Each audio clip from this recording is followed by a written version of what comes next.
Nós vamos meditar na palavra de Deus no livro de Isaías, capítulo 62, versículos de 6 a 12, onde a palavra do Senhor vai nos ensinar o seguinte. Isaías 62, versículos 6 a 12, diz assim: Sobre as muralhas, ó Jerusalém, pus guardas, que jamais se calarão, nem de dia e nem de noite. Vocês que farão com que o Senhor se lembre, não descansem, nem deem a Ele descanso, até que restabeleça Jerusalém e a ponha por objeto de louvor na terra. O Senhor jurou pela sua mão direita, pelo seu braço poderoso: nunca mais darei o seu cereal como alimento para os seus inimigos, nem os estrangeiros beberão o seu vinho que você produziu com tanto trabalho. Mas aqueles que ajuntam o cereal serão os que comerão, louvando o Senhor, e os que recolhem as uvas beberão o vinho nos átrios do meu santuário. Passem pelas portas, preparem o caminho para o povo, aterrem a estrada, tirem as pedras, levantem um estandarte para os povos. Eis que o Senhor fez ouvir até os confins da terra estas palavras. Digam à filha de Sião: eis que vem o seu Salvador, mas ele vem, e com ele vem a sua recompensa, e diante dele vem o seu galardão. Eles serão chamados de povo santo, remidos do Senhor, e você, Jerusalém, será chamada de procurada, cidade não abandonada. Queridos, a gente tem vivido um tempo tão especial, o Espírito Santo tem trabalhado no nosso coração. Eu coloquei para vocês aí um sonho, uma visão, um sentimento da minha alma.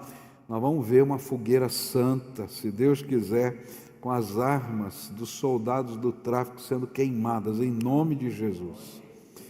E eu contei a experiência hoje de manhã, no culto da manhã, da palavra que Deus me deu no meio da madrugada, falando assim: para essa oração ser atendida, a gente tem algumas condições. A gente aprendeu lá em 2 Crônicas 7,14, quais são as condições.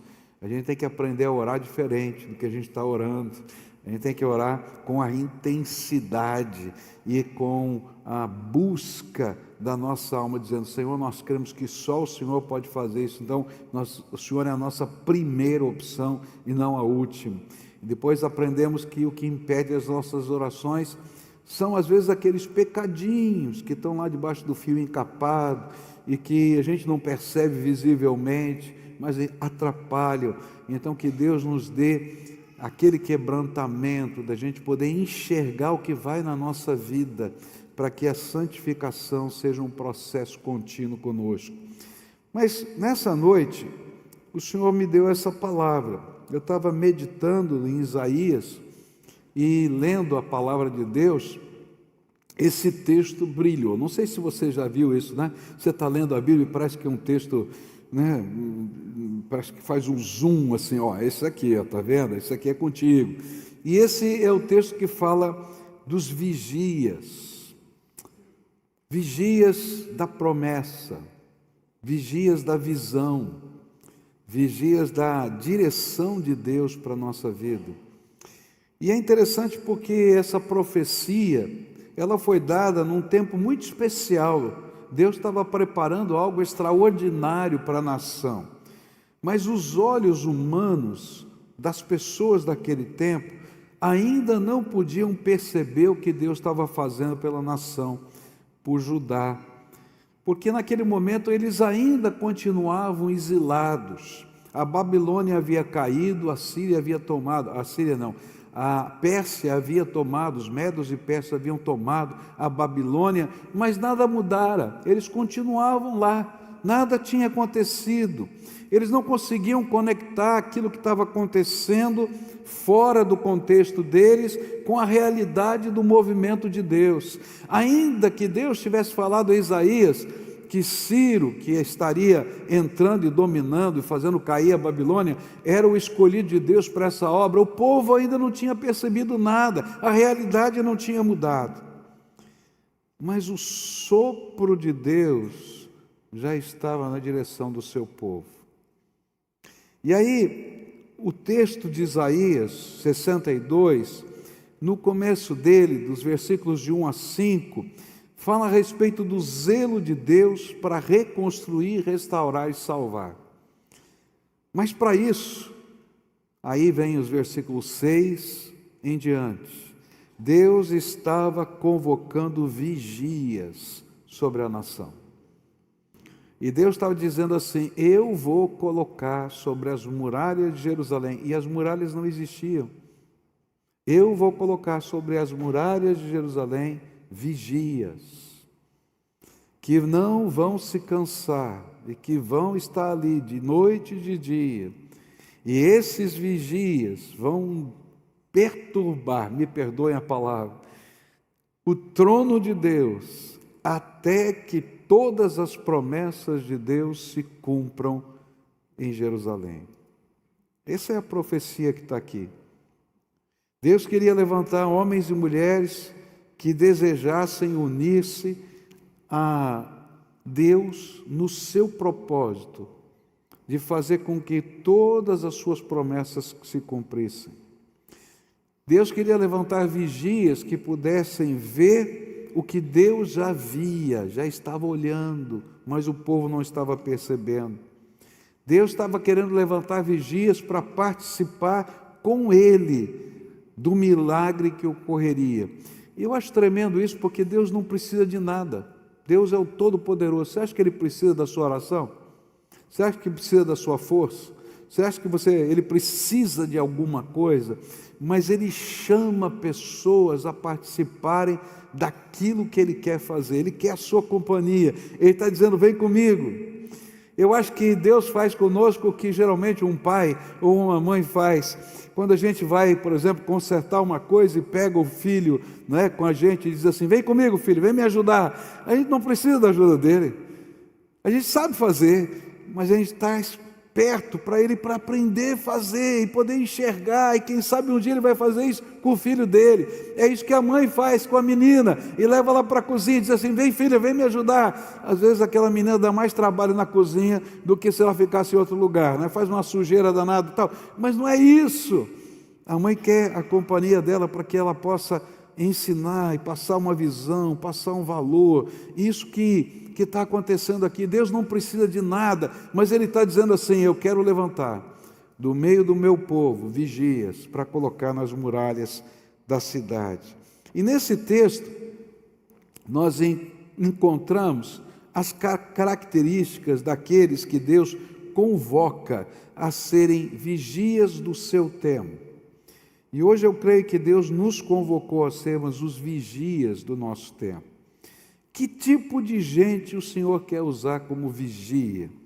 Essa gente que vai estar na presença de Deus até que o milagre se transforme em realidade nos nossos dias.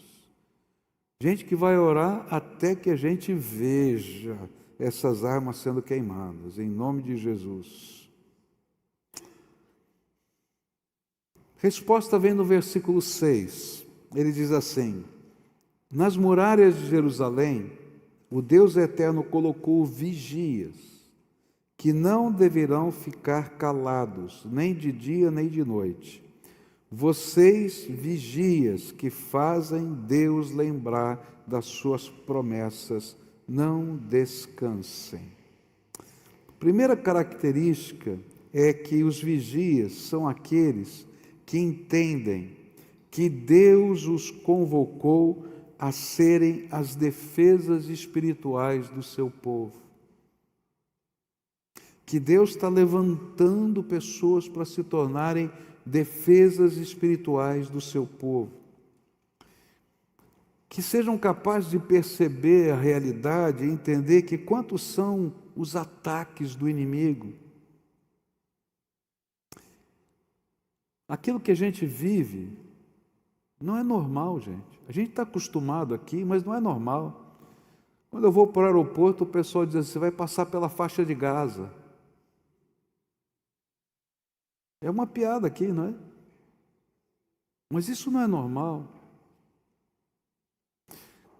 Só na favela da Rocinha tem mais fuzis com os soldados do tráfico do que toda a polícia militar do Rio de Janeiro. Gente, isso não é normal.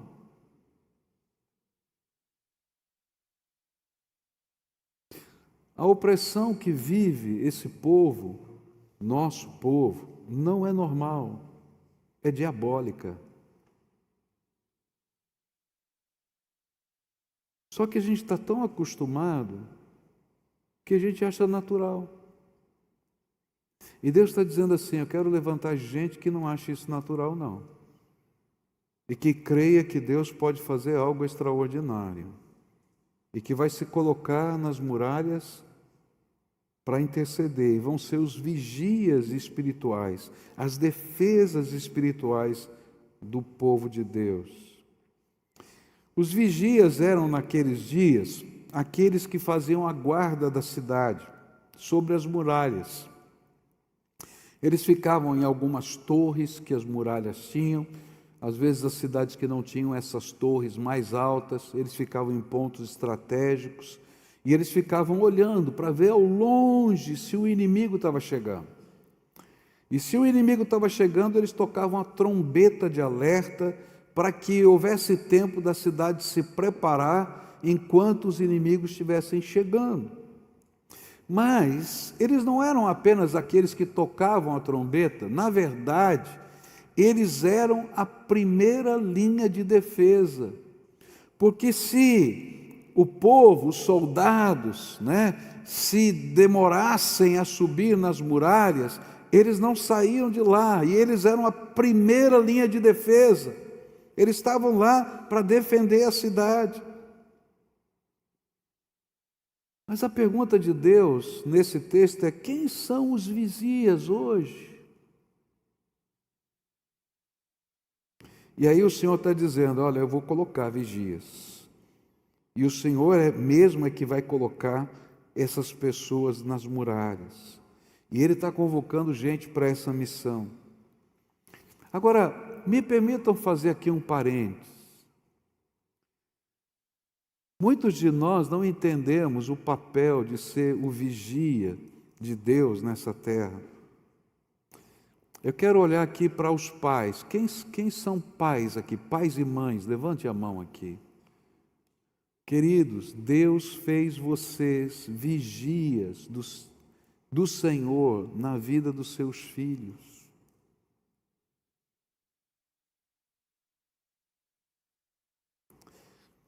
Deus colocou vocês como vigias espirituais a favor deles, para lutar por eles em oração. Tem uma bênção que Deus deu para você. Quando você olha no Velho Testamento, você vai ver que a bênção dos pais era uma coisa muito séria. Você lembra de Jacó e Esaú? Eles estavam tão certos de que aquela bênção era uma profecia. Isso se torna tão pesado no coração de Jacó que ele decide dar, diferente do que era o costume naquele tempo, que só era abençoado o filho mais velho. E como ele sofreu por isso, por ser gêmeo e não ter o direito à bênção, ele dá uma bênção para todos os filhos dele. E ele ensina para a gente essa realidade. Deus quer abençoar os seus filhos, mas você precisa ser um vigia na vida dos seus filhos. Vigia de oração, de clamor. Existe uma pressão diabólica acontecendo nessa terra. Esse movimento de drogas que existe aí, que está na porta de todo mundo. Querido, todos os nossos filhos têm acesso às drogas. Você pode estar na melhor escola, pode estar na melhor universidade, está lá. Não pense que tem algum lugar protegido, está em todo lugar. Então a gente precisa de outro tipo de proteção, precisa da graça de Deus, porque o seu braço não chega lá, mas as mãos do Senhor chegam. Você precisa ser o vigia. Nós vivemos uma epidemia no Brasil de gravidez adolescente, meninas de 12, 13, 14 anos engravidando. Essa igreja tem um ministério aqui só com meninas assim. Está cheio, porque a gente vive numa sociedade que erotizou os nossos pequeninos. Meninos, pais, pelo amor de Deus, toma cuidado com o seu Instagram. Você está divulgando tua filhinha, às vezes dançando, às vezes com roupinha. Pelo amor de Deus, está cheio de gente má aí fora. Proteja os seus filhos, por favor. Seja vigia espiritual da vida deles. Nós vamos ver muitos filhos de crentes abandonando a fé. Por quê? Porque está faltando vigilância espiritual. E Deus está dizendo, olha, eu quero levantar vigias, colocar sobre a muralha, para serem aqueles que vão ser a primeira linha de defesa e ao mesmo tempo aqueles que vão perceber o que Deus vai fazer e vão lutar com Deus até que essa bênção prometida venha e aconteça na terra. Se você é um crente, crê no poder da oração, o Senhor quer colocá-lo como vigia sobre a sua casa. Satanás está investindo sobre as famílias, contra a unidade da família. Está investindo para que não haja fidelidade, para que não haja amor, para que não haja mutualidade em casa. Tem famílias que não vivem mais a mutualidade. Um chega uma hora, outro chega na outra, um vai lá no micro-ondas, esquenta a sua comida e come sozinho, entra no quarto, não sai do quarto, a gente não vê um ou outro, quem sabe tem que conversar até por WhatsApp para saber onde é que está. Eu não estou brincando, estou falando sério. Tem uma inteligência por trás disso, gente. E a gente tem que lutar contra isso, em nome de Jesus, através da nossa oração. Vigias que estejam intercedendo pela igreja, pelos ataques que a igreja do Senhor Jesus tem vivido, de firmeza da fé, ataques individuais, com dúvidas do coração. Eu ouvi uma palestra semana passada, profunda demais, e essa palestra dizia assim: quem são os evangélicos no Brasil? Que coisa tremenda aquela palestra. Vou fazer o resumo do resumo. Uma igreja jovem infantil, de convertidos, mas que tem a cosmovisão do mundo e ainda não aprenderam a cosmovisão cristã. E que, se não crescerem, não terá a próxima geração de crentes. Mas quem são os vigias? A gente acha tudo natural. É assim mesmo. Não, não é. Tem que ser do jeito de Deus. Nós precisamos orar, meus irmãos, pela liderança das igrejas, pelos pastores, pelos líderes, pelos professores de escola dominical. Nós precisamos orar pelas batalhas emocionais, porque a maior batalha espiritual está acontecendo aqui na cabeça da gente, com as lutas aqui dentro da alma. Lutas que vêm passando pela vida espiritual, pelas situações físicas, financeiras, pelo ânimo espiritual, pela unidade, e assim vai. Mas a palavra do Senhor é: quem vai se colocar sobre os muros como parceiros de oração? Mas talvez você esteja pensando assim: pastor, será que funciona esse negócio? Pastor, o senhor está falando coisa doida. O senhor está falando de queimar arma de tráfico. Isso é maluco, não dá, isso aí não dá para conceber isso aí. Humanamente é maluquice mesmo. Eu mesmo fico pensando: será que eu estou doido? Mas eu conheço o poder de Deus. E eu sei que Ele vai fazer. Agora deixa eu contar para você uma história. Eu acho que todos lembram o que aconteceu no mês entre 9 de outubro até 9 de novembro de 1989. Pelo menos os mais velhos vão lembrar. Foi a época, durante aquele mês, em que o mundo percebeu que na Alemanha Oriental estava havendo um movimento diferente. E no dia 9 de novembro de 1989, o Muro de Berlim caiu. Mas isso foi noticiado durante um mês, o que estava acontecendo lá, entre 9 de outubro a 9 de novembro. Mas poucos falam que tudo começou 7 anos antes, numa igreja da cidade de Leipzig, do outro lado do muro. Põe aí a foto dessa igreja para mim, por favor. Dessa igreja aí de Leipzig. Eu mandei a foto aí para vocês. Isso aí. Está vendo essa igreja? Aí está meio vazia, as galerias tem gente. Essa igreja, 7 anos antes, começou vigilância em oração, todas as segundas-feiras. Todas as segundas-feiras, na Nikolaikirche, havia um espaço livre num estado ateu. E ali eram lidas as bem-aventuranças. Jovens descrentes se misturavam com crentes e com gente fervorosa para orar pela paz e pela liberdade. Isso começou 7 anos antes, toda segunda-feira. E aí Deus começou a fazer algo, levou 7 anos. Mas no dia 4 de setembro de 1989, nessa mesma igreja, agora lotada, entraram alguns ativistas com uma faixa e abriram a faixa no meio do culto.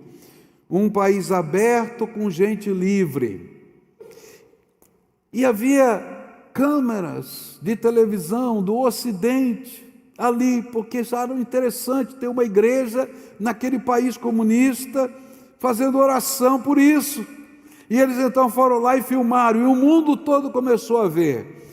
No dia 4 de setembro de 1989. Naquela noite, isso foi retransmitido nas televisões da Alemanha Oriental. E de repente, a Alemanha descobriu que havia um grupo de oração toda segunda-feira ali.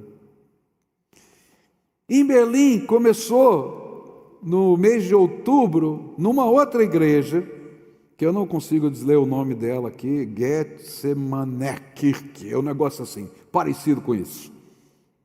E ali tornou-se o quartel-general de oração. E vigílias começaram a acontecer, pedindo a libertação dos presos. Voluntários montaram um telefone de contato que compilava relatos de prisões, espancamentos, e havia orações de intercessão e jejuns. Está ouvindo o jejum aqui? Repórteres estrangeiros que estavam chegando para lá para cobrir o aniversário da Alemanha Oriental, passaram a cobrir a revolução que estava acontecendo. No dia 9 de outubro, em Leipzig, foi a hora mais tensa. Eles saíram da igreja para marchar e orar, carregando velas. E aí, algumas figuras locais tinham medo de que aquilo virasse bagunça, gente batendo pedra e etc. E aí, figuras locais influentes, como um maestro chamado Kurt Masur, ele fez um apelo público dizendo: por favor, sem violência, nós somos do mesmo povo. E essa expressão foi lida nas igrejas, irradiado na cidade. E às 18 horas a mensagem ecoava por alto-falantes nas cidades. As pessoas colocavam para fora das suas varandas, das suas janelas, assim, sem violência, sem violência. E aí eles usavam uma tática. Eles deram velas para o povo e diziam: você vai segurar a vela com as 2 mãos, para não ser tentado a pegar uma pedra e jogar em alguém. Porque nós estamos aqui porque cremos que algo vai acontecer. E nessa hora, todos pensaram que as forças militares iriam acabar com aquilo. Mas alguém começou a gritar: nós somos o povo. E aí, esse povo começou a se juntar e tomou o anel viário da cidade, gritando: nós somos o povo. E nenhum soldado, nenhum militar deu um tiro. A vitória não foi de um único apelo, mas da massa orante e disciplinada que derrotou o medo sem quebrar uma vitrine, segurando as velas com as duas mãos para não serem tentados a atirar pedras. Na próxima segunda-feira, não eram mais só aquelas pessoas que estavam na igreja, tinham 120 mil pessoas. Na outra segunda-feira, 300 mil. Sempre começando com oração e sempre clamando, sem violência. Agora dá uma olhada no que aconteceu no dia 9 de novembro. Bota lá a segunda foto. Aquele é o Muro de Berlim. O que começou numa igrejinha, terminou assim. E gente do outro lado começou a quebrar o muro. E gente desse lado também. E nessa noite caiu o Muro de Belém. Eu creio no poder da oração. Eu creio que pode demorar, mas eu creio que se Deus levantar vigias sobre as nossas casas, vigias sobre as nossas igrejas, vigias sobre a cidade, que creiam que Deus vai fazer uma fogueira santa como essa, essas coisas vão acontecer. Você acredita? Então, Deus está te chamando para ser um desses vigias. Você pode imaginar o que vai acontecer se nos deixarmos colocar sobre as muralhas como vigias de oração? Deus está me chamando, está chamando você para isso. Segunda característica desses vigias, o texto diz que eles não podem se calar nem de dia nem de noite. E a segunda característica é que os vigias não podem estar dormindo. Não dá para a gente não se calar dormindo, só se você for sonâmbulo, né? Fica falando dormindo. Mas a ideia é que está acordado. E outra, o vigia não podia dormir, porque ele colocava em risco toda a cidade, ele é a primeira linha de defesa. Por isso, eles são os que Deus tem despertado e estão espiritualmente acordados. Quem são os vigias?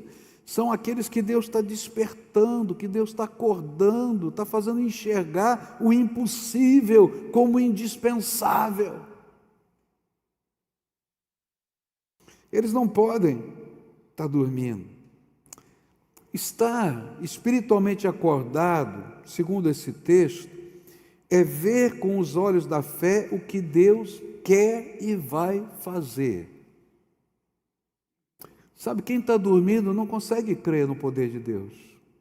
Quem está dormindo não consegue imaginar como é que Deus vai fazer a sua obra.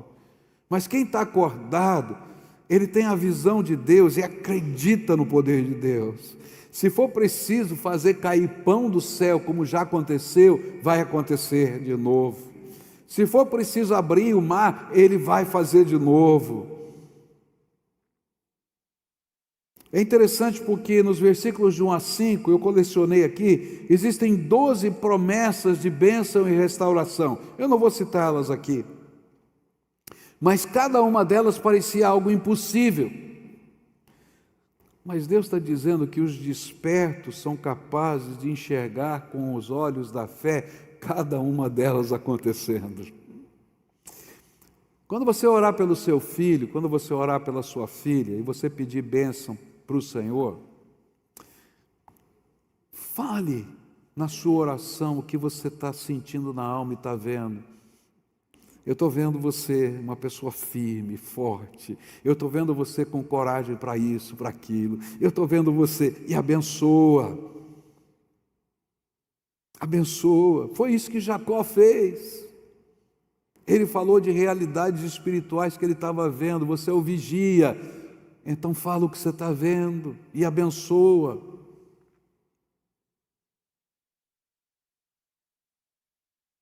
Se você é capaz de ver pela fé, então você conhece o poder do Altíssimo. E aí você começa a clamar para que o impossível seja visto como indispensável no poder do Espírito Santo. Há uma coisa incrível. Você olha para a situação que a gente vive aqui e diz aqui, pastor, isso é impossível. Mas quando a gente começa a crer, a gente diz assim, Senhor, é indispensável, vem logo. Esse milagre precisa acontecer hoje. Tem muita gente sofrendo, Senhor, tenha misericórdia, Senhor. Consegue perceber a diferença? Enquanto é impossível, eu digo, tem que me conformar, é assim mesmo, não tem jeito, vamos passar correndo pela faixa de Gaza, que não haja nenhum, não pare ali para fazer um arrastão, que o Senhor livre o meu carro. Não, meus irmãos, a gente tem que orar diferente. Senhor, é indispensável que esse povo seja livre, que ele não precise pagar propina para ter o seu comércio, que não precise pagar propina para poder entrar um táxi, para comprar um gás ou outra coisa qualquer, que haja liberdade, que a gente não tenha medo. Isso é indispensável. Não é uma opção, a gente tem que orar por isso. Estar desperto é sentir o sopro de Deus e o desejo do Senhor a favor do seu povo. Dá para perceber o sopro de Deus? Porque as hostes do mal têm medo de Deus, têm temor do Senhor. A maioria dos pastores sabe que a gente consegue entrar nos morros. Porque no sentimento da graça de Deus há um temor do Senhor. Queridos, isso não é natural. Deus está fazendo alguma coisa. Esse é o sopro. Não vi ainda, mas é o sopro.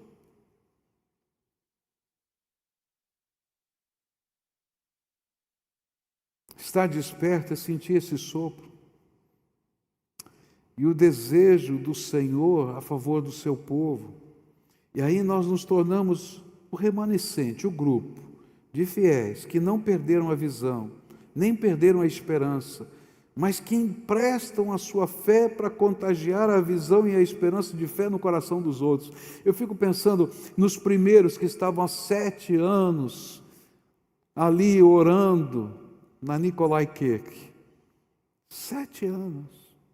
Talvez o povo olhasse para eles e dissesse, vocês são tolos, você acha que vocês vão derrubar o muro de Berlim com oração? Vocês são malucos, só se for uma bomba atômica.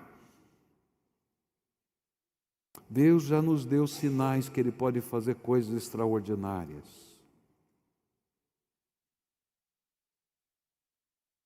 Muitas vezes nós não vigiamos em oração porque não somos capazes de crer no que Deus fará. E a nossa falta de fé nos faz recuar diante da pressão e do medo. Mas os vigias não recuam, pois sabem que são a primeira linha de defesa do povo. Se eles recuarem, o que sobrará? Eu vim aqui em nome de Jesus dizer, olha, Deus está te chamando para ser um vigia espiritual dessa nação. Está entendendo? Deus quer levantar um povo que crê, que confia, que vai ver os sinais. Eu fazia parte de uma rede de oração internacional nessa época, e eu vi um boletim 2 anos antes disso tudo acontecer. E eu fazia parte dessa rede de oração, mas eu tenho que confessar para você, às vezes eu olhava para aquilo e dizia, será que vai funcionar esse negócio? Eu tenho que confessar o meu pecado. E eu me lembro que um grupo, naquele momento a gente tinha nessa rede de oração alguns vigias que faziam viagens de oração. Eles compravam passagem, pagavam do seu bolso, iam para determinados lugares, se encontravam com gente do mundo inteiro naquele lugar, e eles iam nesses lugares de opressão e oravam: Senhor, abençoa essa terra, faz cair esse muro de Berlim, faz cair, Senhor, a opressão nos países comunistas. E eu me lembro que nessa época um grupo desses contou uma experiência que teve debaixo da estátua de Lenin na Rússia, em Moscou. E eles escreveram: nós estávamos ali orando debaixo daquela estátua e Deus se manifestou no meio da gente, e nós vimos aquela estátua caída e o povo com os pés em cima da cabeça da estátua. E eles escreveram essa notinha: orem por isso, para que Deus faça. E aí o mundo inteiro estava orando. Mas eu tenho que confessar, eu falei: esse povo deve ser meio maluco, né? Olha só. Mas Deus é tão bom, apesar da minha incredulidade. Alguns anos depois eu vejo uma foto estampada nos principais jornais do mundo. Era aquela estátua cheia de gente em cima, tombada no chão, e sobre a cabeça dele gente de pé. E eu disse: Senhor, estava escrito isso há 2 anos antes. Deus quer levantar um povo que creia, um povo que diga para os seus filhos: você é um abençoado de Deus e ninguém vai roubar a tua bênção. Um povo que abençoe a sua cidade com a sua oração, que abençoe os trabalhos que você trabalha com a sua oração, que faça aquilo que está lá no céu como bênção descer para a terra e tomar forma concreta entre nós. Hoje o Senhor quer despertar você como povo assim. Deixa eu contar mais uma história para você. Você aguenta se eu contar mais uma história? Eu vou contar uma história de um homem que me impressionou.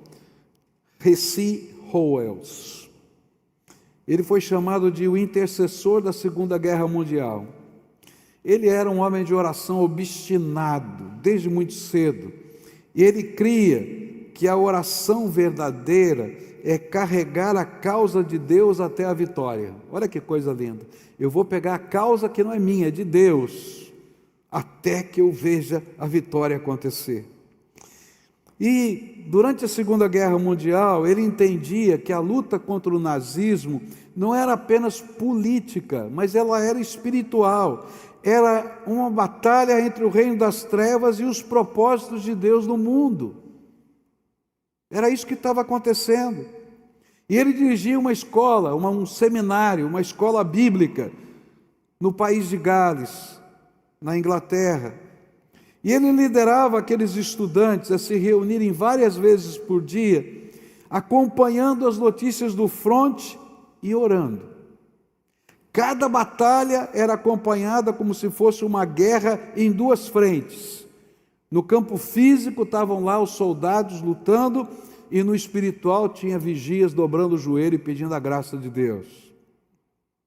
Quando Hitler começou a bombardear Londres na Batalha da Inglaterra em 1940, Howells convocou noites de oração e ele dizia: não sairemos daqui até termos a certeza da vitória.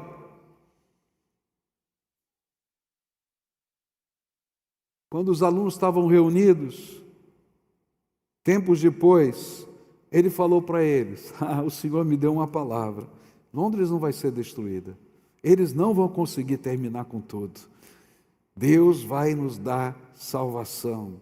Ninguém acreditou, porque parecia impossível, os V2 estavam chegando lá, caindo, os bombardeios e tudo mais. A tecnologia alemã parecia insuperável. Os caças alemães eram os mais velozes porque eram a jato, enquanto ninguém conhecia a tecnologia a jato. Durante a campanha do norte da África, Rommel parecia imparável, ele estava ganhando todas. E eles começaram uma campanha de oração. E começaram a orar, intercedendo noite e dia. E missionários da época escreveram que em momentos de maior perigo, Royals anunciava: o Senhor já nos deu a vitória, agora vamos esperar as notícias. E logo começavam a chegar os telegramas confirmando as reviravoltas inesperadas. Porque para aquele pequeno grupo, naquele seminário, oração era tão real quanto a artilharia dos aviões.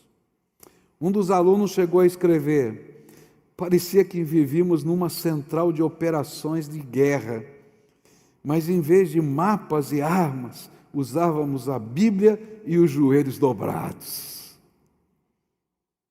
Ser um vigia desperto é lutar as batalhas espirituais em tempo real, até que a vitória nos seja dada. Repete comigo: até que a vitória nos seja dada. Quanto você vai orar pelo seu filho? Até que a vitória nos seja dada. Quanto você vai orar pela sua esposa ou para o seu marido? Até que a vitória nos seja dada. Quanto você vai orar pelos seus pais?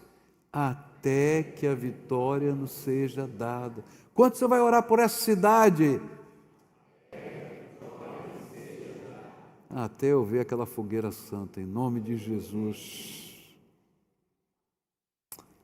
E quando a gente ora assim, queridos, a nossa oração se torna uma mensagem de fé e esperança para aqueles que ainda não foram despertos.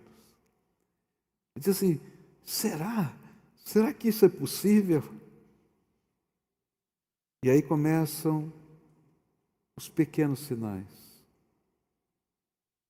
e os grandes sinais. Eu vim aqui convocar você para ser um vigia desperto, que crê nos milagres de Deus e não para de orar até que ele tome forma concreta. Até que... vocês não lembraram ainda, vou ter que repetir umas 10 vezes. Até que... Amém. Última coisa. São aqueles que entendem que dia e noite, ou seja, todo o tempo, é tempo de clamar.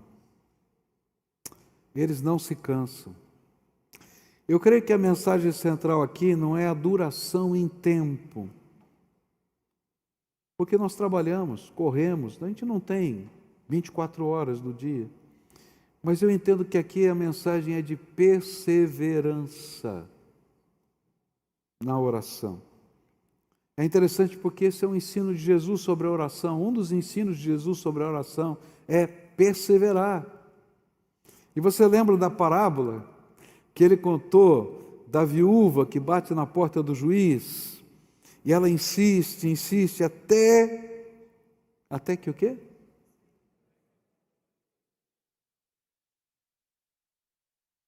Mas quando Jesus conta a história e diz que ela recebeu a vitória, ele acrescenta essa palavra. Olha só o que está em Lucas 18, verso 8, na linguagem de hoje. Mas quando o Filho do Homem vier, será que vai encontrar fé na terra? Uau! Quando o Filho do Homem vier, será que vai encontrar fé na terra? Eu creio que ele estava perguntando: será que ele encontrará vigias assim, que por causa da sua fé não se cansam de lutar em oração a favor do seu povo, dos propósitos de Deus, crendo que ele faz parte do mover do Espírito Santo na terra?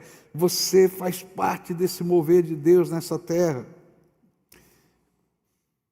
Meus irmãos, eu gostaria de ver um povo orando assim aqui nesta igreja, dessa maneira. Eu gostaria de ver uma rede de intercessão espalhada por essa cidade até que as armas sejam queimadas em praça pública. Eu gostaria de ver grupos de oração aqui e acolá. Queridos, quando a gente faz casa de paz, a gente não está fazendo como uma estratégia. A gente está fazendo porque eu creio que Deus vai abençoar aquela casa que você vai entrar. E se você acreditar que Deus vai abençoar aquela casa, você vai querer entrar em mais casas. Agora, se você está imaginando que isso é uma estratégia, você não vai fazer nada. Você já tem tanta coisa para fazer. Mas, querido, se você tem algo tremendo para compartilhar, compartilhe, por favor, em nome de Jesus. Agora, se você não crê, não vai não. Você atrapalha. Agora, se você crê que Deus é tremendo, poderoso, vai em nome de Jesus. Eu queria ver crianças orando e aprendendo o poder da oração. Aprendendo a viver vitórias na oração. Eu queria ver adolescentes. Onde é que estão os adolescentes aqui? A cena com a mão assim, ó. Quero ver movimento de oração entre os adolescentes. Vigílias de oração. Não é festa do pijama não, tá? É vigília mesmo, para valer. É buscar a face de Deus para valer.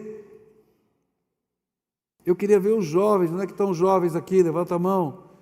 Movimentos de oração da juventude.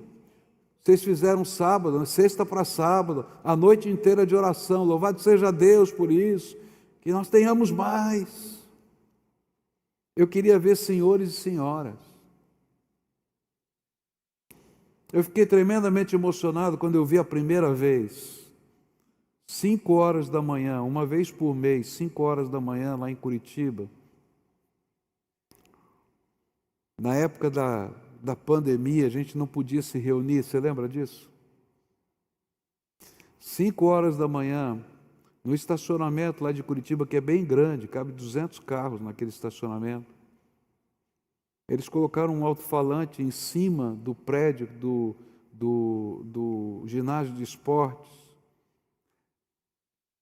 com 2 caixinhas que não podia ser muito alto, que ia acordar a vizinhança toda, e de repente aquele pátio todo só de homens ajoelhados orando às 5 horas da manhã.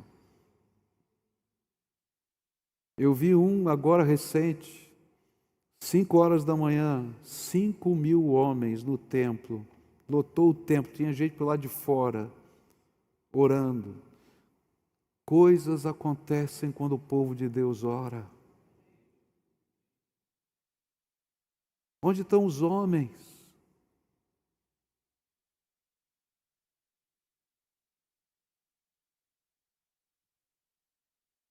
Senhoras orando, todo o povo, sem desanimar, perseverando na oração. Porque a Bíblia diz que é para não dar descanso ao trono de Deus até que venha a salvação e a vitória, conforme Ele mesmo pediu que nós fizéssemos. Ele pediu, não deem descanso. Eu quero fazer parte desse movimento, e você? Eu quero ver o impossível. Armas sendo queimadas, drogas sendo jogadas na fogueira santa, famílias sendo restauradas, um país sendo construído sobre o alicerce da fé no poder do Espírito Santo.